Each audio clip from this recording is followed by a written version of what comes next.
সরকারের প্রতি উদাত্ত আহ্বান জানাতে চাই, আপনারা রক্তের উপর দাঁড়েন। আপনারা যে চেয়ারের উপর বসেছেন, চেয়ার আবু সাইদ এবং শহীদদের রক্তের উপর বসে আছে। এই চেয়ারে বসে ফ্যাসিবাদের পক্ষে যদি কোনো ধরনের কাম পরিচালনা করেন, এই ছাত্র জনতা তার উত্তম জবাব দেবে। আপনারা অতি দ্রুত বিচারের ব্যবস্থা করুন। বিচারের ধীরগতি লক্ষ্য করছি আমরা। সেই সাথে মামলা বাণিজ্যের মধ্য দিয়ে এক ধরনের দোষর নব্য ফ্যাসিস্ট আসামিদেরকে জামিন দেওয়ার তথ্য আমরা পেয়েছি। আমরা আবারও বলছি, ছাত্র জনতা কোনোভাবে বসে না এই সমস্ত কার্যক্রম দেখে। আমি মুখ খুললে কিন্তু উপদেষ্টাদের তলা থাকবে না।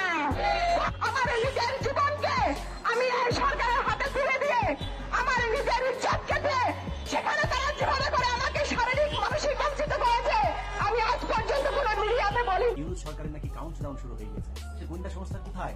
মানে ওরে তো ফাঁসি দেওয়া দরকার। যারা এখনো পর্যন্ত ধান্দাবাজি করার জন্য পুরো প্রস্তুতি নিয়ে তারপরে আওয়ামী লীগের লোকজনকে নিয়ে ধান্দু করে দিয়েছে না, তাদেরকে বলি বাসার চামড়া আর আওয়ামী লীগ আসবে। গতকালকে আপনারা দেখেছেন সমারির জেলা নির্বাহী ম্যাজিস্ট্রেট তাপসী তাবাসসুম নামে এক নারী, তিনি তার ফেসবুকের একটা পোস্টের কারণ সাময়িক বরখাস্ত হয়েছে। আবার বলছি সাময়িক, এর আগে তিনাকে অবশ্য সাময়িক বরখাস্ত করা হয়নি জনপ্রশাসন মন্ত্রণালয়ে। আপনার আমরা এটাই দেখতে চেয়েছি যে 3 মাস হয়নি, এখনই রাস্তায় রাস্তায় লড়াই।